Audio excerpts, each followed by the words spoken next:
WCBI News at 10 starts now.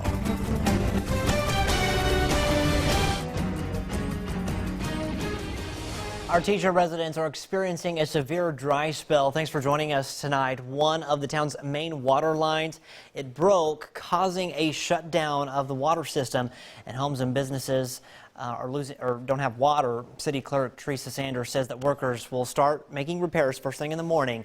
Residents should have water back on in their homes before noon. Until then, citizens should be prepared to use bottled water.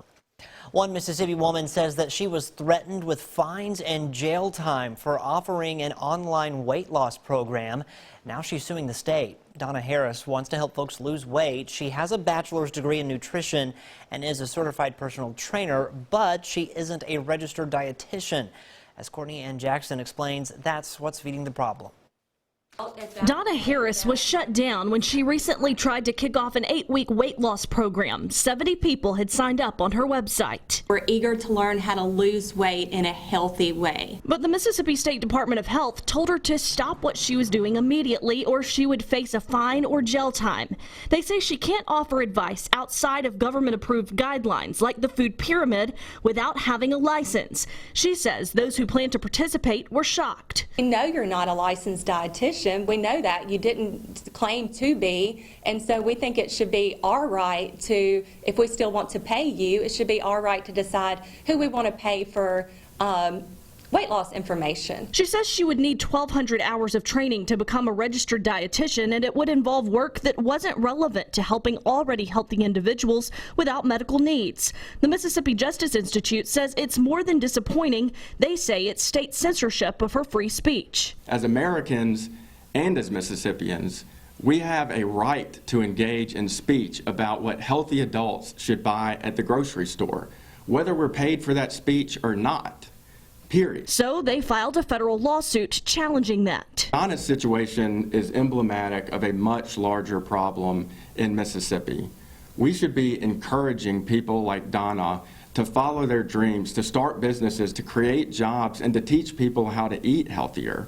We should not be putting unconstitutional red tape in their way. Courtney Ann Jackson, WCBI News. In Governor Tate Reeves' State of the State address, he noted that a desire to see red tape reduce surrounding regulations for starting businesses. Pretty quiet here in our neck of the woods right now. As of the top of the hour, temperatures are still very mild for this time of year, this time of night. We've got mid to upper 60s out there in Columbus and Tupelo, Vernon, Durham's Pharmacy 65, Louisville, Mississippi 67 degrees. A little bit of a southerly breeze too. More clouds than anything else. We are still awaiting the showers and storms that will likely develop later on tonight. A big batch to our north, but there's a front back to the west, and there actually is a little bit of activity trying to develop there in southwestern Arkansas. So still the chance for some showers and storms around here tonight, maybe a few stronger storms too, down to around 60. You can see the frontal boundary coming our way with that storm chance. I'm back with your full forecast in just a few minutes. The coronavirus continues to be an issue of concern all across the country.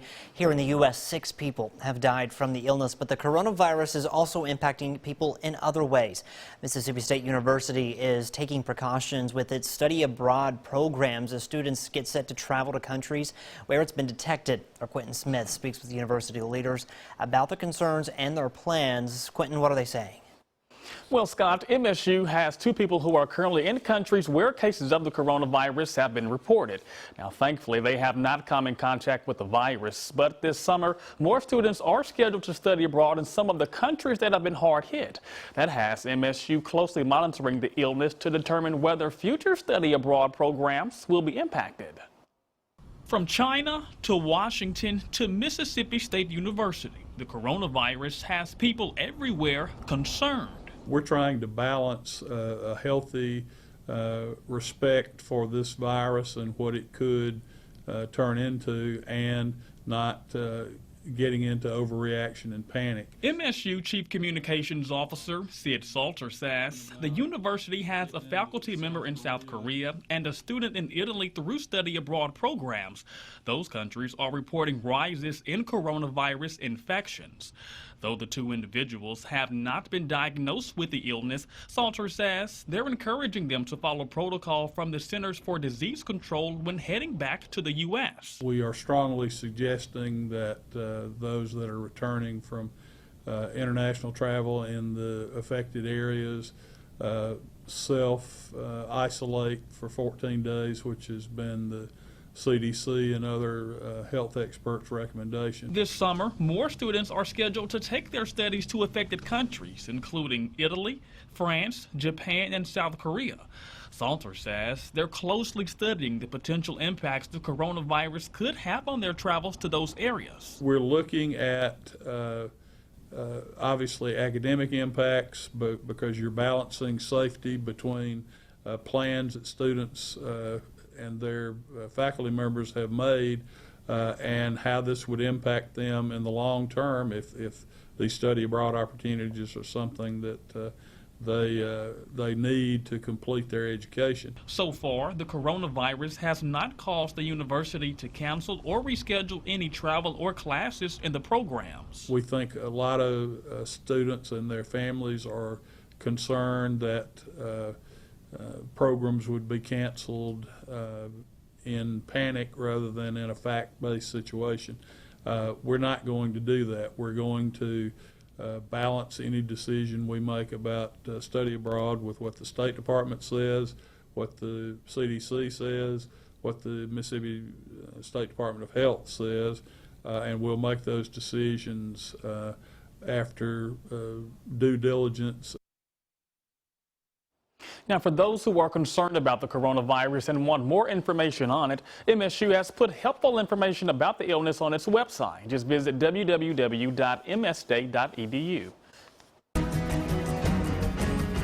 Voters in 14 states head to the polls tomorrow for party primaries in the presidential race.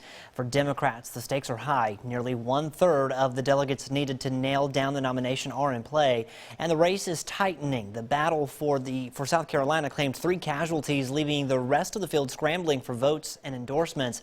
CBS's Ed O'Keefe has a preview. Thank you, everyone. As early as this morning, Senator Amy Klobuchar was telling her supporters not to give up. I'm in the top 5 of vote totals now. But this afternoon, she was out. And tonight, she, along with Pete Buttigieg, who dropped out yesterday, plan to endorse former Vice President Joe Biden at a rally in Texas. It's meant to consolidate the moderate wing of the Democratic Party and blunt the rise of Senator Bernie Sanders. There's an awful lot of people who are running for office who don't want to run with Bernie at the top of the ticket as a self-proclaimed socialist. One endorsement still on the table, that of former President Obama. Biden tells our Caitlin Huey Burns he hasn't asked for it. I believe it's important that I demonstrate that I earned this on my own. Biden is on a roll after a big South Carolina win, a primary that drew the highest Democratic turnout ever. His crowds and fundraising have both seen a boost. But Sanders is still the national frontrunner. Polls show him ahead in delegate-rich California and Texas, and neck with Senator Elizabeth Warren in her home state of Massachusetts. The corporate elite is getting very nervous about our campaign, and they are doing everything that they possibly can in every way to try to stop us. Former New York Mayor Michael Bloomberg, who says he's not going anywhere, spoke with both Buttigieg and Klobuchar today. I thought both of them behaved themselves, is a nice way to phrase it, but they represented their country and their states very well. And I felt sorry for them, but I'm in it to win it. One other good sign for Biden, he raised about $10 million in the 24 hours after his South Carolina primary win. But Sanders and Warren have raised tens of millions in recent months, and they're all dwarfed by Bloomberg, who's spent at least $500 million so far and appears on a ballot for the first time tomorrow. Ed O'Keefe, CBS News, Washington. Alabama is one of those Super Tuesday states. Polls will open at 7 o'clock in the morning. Mississippians get their say next Tuesday. All right, we're going to send things back over to Chief Meteorologist Keith Gibson. Keith, how are things looking out there tonight? Well, I got a special treat for you, Scott. Ooh, we're ready for it. A special animal tonight. I forgot about it. Not a dog, not a cat, not a bird. How about a potbelly pig? There's Rosie. Rosie the pig. Well, guess what? Showers in the morning as you venture on out to those polls in Alabama. Yes, there could be some wet weather around, but overall tomorrow in Alabama and in Mississippi, mostly cloudy. Once we get into the afternoon, highs up to around 70 more or less. Your full forecast is next. Your WCBI First Alert AccuWeather forecast with Chief Meteorologist Keith Gibson.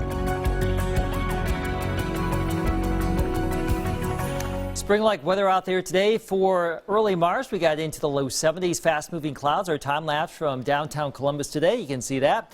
We had some rain around this morning, a lot of afternoon cloud cover, and now we are dealing with fairly benign conditions here locally. That's our live radar sweeping around 1013. No rain in our area reaching the ground from those clouds, but just to the north, there's Jackson. You can see some very strong storms here in northwest Tennessee with some severe thunderstorm warnings associated with them, but they're going the opposite direction. They're not coming our way. Big time storms here in Missouri and in Kentucky, parts of Illinois today. Hail, tornadoes, flooding. Big time storms that way. Now, our attention is now turned to southwestern Arkansas. There's a little storm down there southwest of Arkadelphia in southwestern Arkansas, right here northeast of Texarkana. And one other thing to note here, notice how the storm is going from southwest to northeast, but the upper level blow off from the storm is going from northwest to southeast here. So there's a little bit of wind shear going on in the atmosphere tonight in the region, so some of these storms have perked on up. Now, we mentioned that storm in Arkansas because that's firing right along this frontal boundary that's coming our way. All quiet now, but right along that front later tonight, we could see a line of showers and storms blossom, so I'm not going to be at all surprised if we see some rain, hear some thunder, see some lightning later on tonight. Probably after 3 o'clock in the morning, between 3 and 7, somewhere in there, our prime window of opportunity for some rain and some storms as that frontal boundary comes our way. The severe weather threat, not zero, but still relatively low in the big picture. And again, this is not one of those big events for us here.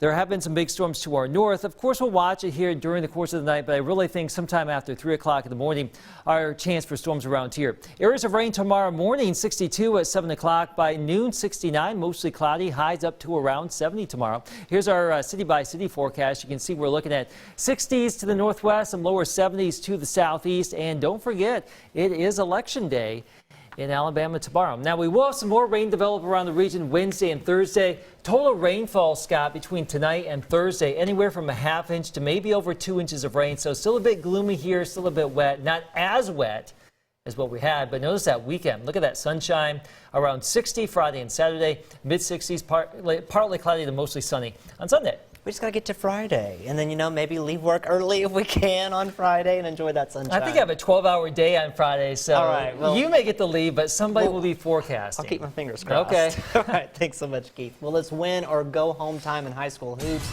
Tom has more on who's moving on a little bit later in sports.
Welcome back, everyone. Colon cancer is the third most commonly diagnosed cancer and second leading cause of cancer-related deaths in men and women combined in the United States. 90% of new cases occur in people 50 or older. Now, with regular screening, colon cancer can be found early and treatment is most effective. We learn more tonight in our Health Talk with Baptist. Hey, I'm Dr. Richard Hurd, part of the gastroenterology team at Baptist Memorial Hospital, Golden Triangle. I want to talk to you about colon cancer. The colon is the last section of your intestines, also known as the large intestine. It helps you absorb the water and nutrients that you swallow. The colon commonly develops small growths in it called polyps, similar to the moles on your skin. When these polyps are allowed to grow without removing them, they can turn into colon cancer. Colon cancer is more common than you think, and everyone is at risk for it. The lifetime risk of developing colon cancer, according to the American Cancer Society, is 1 in 20. You may be at increased risk if you have a family history of colon cancer, especially a parent, sibling, or child. If any of these were diagnosed with cancer before age 60, your risk is even higher. An inactive lifestyle is also a risk factor, as is obesity. Smoking and alcohol abuse increase your risk. Living healthy and avoiding these risk factors can help decrease your chances of developing colon cancer. African Americans are at higher risk for colon cancer than other races, so much so that the American College of Gastroenterology recommends they begin screening early at age 45. Join us next time for Health Talk with Baptist, when we will discuss how to prevent colon cancer. Mail your topic suggestions to healthtalk@wcbi.com. Health Talk has been brought to you by Baptist Memorial Hospital, Golden Triangle. The high school basketball semifinals beginning in Jackson, and we've got you covered. Highlights from all the early games coming up next in sports. Here's sports with Tom Ebel. The high school basketball Final Four tipping off in Jackson today. One more win and you're locked into a state championship appearance in Oxford. Pontotoc taking on Moss Point in the 4A semifinals. We go straight to the fourth in this game. Robin Lee with the baseline fadeaway J. Moss Point up by 11. But Pontotoc responds in a big way. Amber McCoy, the miss, but the rebound and putback by Angela Middleton. Pontotoc has it within a 2-score game, 1:30 remaining. Lee forced into a double dribble by that ferocious Warrior defense. On the very next play for Pontotoc, Middleton with the short range J. It's a 3-point ball game. 20 seconds left. Still a 3-point game. Allie Beckley inside to Samaya Brooks. 1-point game, but Moss Point hits clutch free throws late. Lady Warriors can't get a shot to go. Moss Point gets the win 42-39. The 3-time defending state champion Pine Grove taking on the undefeated West Lowndes Lady Panthers. First possession of the game, Kenzie Miller to Lauren Elliott. Nice post move and one bucket. Pine Grove with the early lead. West Lowndes answers with an and one bucket of their own. Ashanti Williams, bucket plus the harm. Close ball game back and forth early on. 5 seconds left in the quarter. Great ball movement from Pine Grove. Bella jumper, smooth left hand finish at the horn. Pine Grove ends West Lowndes' undefeated season. The Lady Panthers of Pine Grove getting the win 55-26. So who will face Pine Grove? Baldwin or Sacred Heart? First quarter, Lady Bearcats get rolling with Amari Anderson with a spot up 3 on the wing. Sacred Heart still with an early lead though, but very next possession, fast break for the Lady Cats. Iana Reagan to Anderson, nice take for 2. Baldwin down by 2. Then right before the end of the first quarter, this time Anderson to Reagan, 3 ball at the horn. Baldwin cruises the rest of the way. Lady Bearcats taking care of business. They'll face Pine Grove in the 1A title game, 48-27 over Sacred Heart. Can the boys join the ladies in Oxford? Taking on West Tallahatchie. First possession, Gabe Richardson to Andy Trollinger. Top of the key, triple is nylon. Baldwin with the early lead. A couple plays later, Baldwin getting a little fancy. The give and go lob. That's Riley Horde with the finish. Baldwin with a 5-0 run to start the game. 1 minute left in the first. Richardson with the outlet to Jacoby Williams. He had 15 first half points. Baldwin up in the first half. Fourth quarter, time to put the nail in the coffin. Horde with the 2-hand jam in transition. The crowd, they love dunks. More dunks, they say. Baldwin hangs on in a close one, 61-55 over West Tallahatchie. So who will Baldwin face in the 1A title game? Will it be Ingomar or will it be Shaw?